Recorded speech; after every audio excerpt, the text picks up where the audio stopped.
päästään tänään mun Kiss FM pilapuhelun kiinni, johon saa ystäviä ja tuttavia ja työkavereitakin mukaan Kissin nettisivujen kautta. Ja osoite sinne on kiss.fi. Esa ilmoitti äitinsä Irman mukaan. Esa, sä haluat hiilostaa äitiäs vähän. Kerro, millainen idea sulla on? No minä ajattelin tässä semmoista, että säikäyttävää äiti, että minusta olisi tullut isä, tai silleen, että minun tyttöystävä olisi niinku raskaana ja niin poispäin, ja varmaan aika hyvä tila on kyllä. Selvä. Katsotaan, mitä äiti reagoi, pysy linjalla. Joo.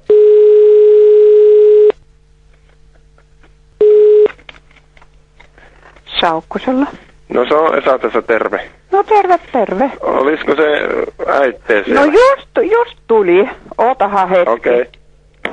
Esa. Niin. Esa tässä, terve. Missä älä nyt vaan hermostu, mutta niin. Me ollaan nyt täällä Joensuun keskussairaalassa. Mitä se siellä?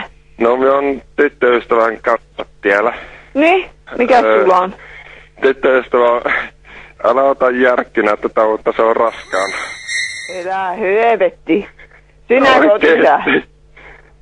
Siis Ootko se isä sitten? No, kuinkas muutenkaan? Niinhän me on. Tietääkö isä? No, minun isä ei tiedä, mutta älä mene ihmeessä kertomaan sille. Enkä mene. Minkä niminen se on? Sanna. Sukunimi? Jos minä annan Sannalle tässä välillä. No niin. Halo? No terve. No terve. Sanna tässä. No niin. Kävi sitten tällainen juttu. No nyt. Niin, no minkäs tuolle? Niin. Toivottavasti kaikki menee vaan hyvin. En näy kyllä tätä lasta pitää. Täh? En näy tätä lasta kyllä pitää. Etkö? Että Esa on varmaan kyllä ihan hyvä kasvattaja, että siihen tässä nyt ajattelin luottaa. Että Esa hoitaa sitten. Niin. Mie ainakaan mä rollomaan ainakaan mitään, siitä on ihan varma. Niin. Joo, että sitä ajattelin vaan, että ihan tällaista rahallista avustusta tietysti tässä vaiheessa. No mulla on itselläkin tiukka. Niin. Mutta eikö se Esalla ole sitten? No mä annan Esalle takaisin. Joo, odota pieni hetki. Just. No tässä on Esa, hei. No onko se minkä verran rahaa sitten? 20. Vain? Niin 20 on vaan.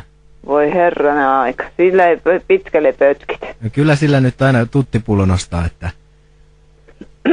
Tää? Ja tuttipullo nostaa 20. Tää on Radio Kiss FM, Timpe ja Sirkku. No sinun iän kyllä muuttui toisenlaiseksi muuta. Niin on. Ei, se et oo Esa. En olekaan. Tää on Radio Kiss FM, Timpe ja Sirkku. Esa on myöskin linjoilla. Tekee pikku jäynää sulle. No niin näet.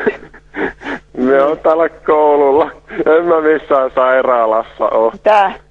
Joo. Juu, ei oo kukaan raskaana. Ei oo. No niin. Onneksi. Ei oo oikeesti. No, minä jos äikäin.